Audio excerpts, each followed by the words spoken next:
Hello guys, kain po tayo. Break time po namin ngayon. Nakakal. Kasi wala na po kaming gawa guys. Kunti na lang gawa namin. Kaya baka makauwi kami ng half day. Ganun talaga pag tingnan mo guys, mga konti na lang kami pumapasok. Diba hindi na pumasok kasi nga walang gawa na. Yung dating daming gawa, ngayon kung walang gawa.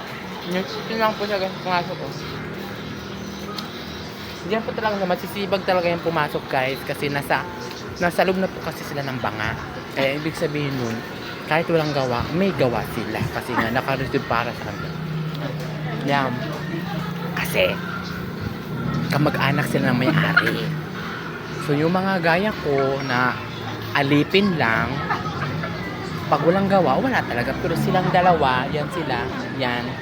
Kita mo yun guys, yan. At saka ito nakatalikod.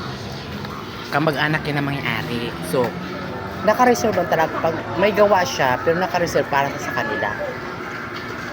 Hindi siya pang kalahatan kasi nga, pag ibigay lahat, mawala siyang gawa. Kailangan hindi talaga siya pwedeng mawala ng gawa. Di ba na mawalan kami, wag lang sila. Ayan po. Lumiyong kayo. Hoy, kayong dalawa, lumiyong kayo. Yan. Yan. Asan ba yan? Yan.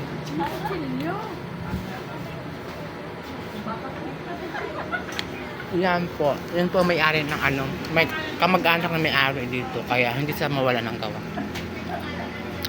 Kaya uwi na po kami kasi yan. Wala na po kaming gawa. Ano ba yung ano ba yung tinitinidor nyo? Hindi. Wala kami tinidor. Supas? Supas. Ba yan? Supas. Mahilig din sa supas. Kasi ang supas sa amin matigas. Bakit dito ay may tubig? Bakit ba ayaw mo ng sopas? Hindi ko lang alam. Wala. Gusto mo sa sopas? Kasi ang supas kasi sa amin, parang tinapay yun na matigas. Yung supas, yun ang supas sa amin. Sa amin yabos yan. Ha? Supas. Ay, sa inyo. Sa amin, sa Mindanao, ang supas ay tinapay. Yung bagang, alam mo, yung binabalot na, yung, kunwari, yung matigas na siya, yung matagal mapanis, parang ganon. Yun ang supas sa amin. Pagdating dito, sa amin, supas matigas. Pagdating sa Maynila, may sabaw. Ano ba yun? May sabaw. Sabi, ganito ba supas dito? Sa amin yagos, matigas. Saan ba yung yagos? Sa Yun, ayan, yung mga supas yon, yung matawag sa amin, supas. yagos sa amin, sa Tanggang. Sa amin supas. So, kaya kaiba. Ito naman sa amin tawag nitong ito, tinapay. Ang tawag sa amin sa tinapay sa Bisaya ay pan. Pan. Oo. Wala. Parang wala. Hindi yan sinusupas. Yung ganyan sa amin, ginawa niyang macaroni.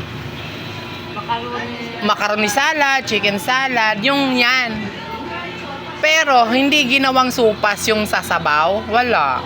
Hindi ko lang alam bakit pagdating dito ay meron. Sabagay, noon pa yun, baka meron na ngayon. Kasi syempre, nag-iba ng panahon. Ewan ko lang kung may kakain.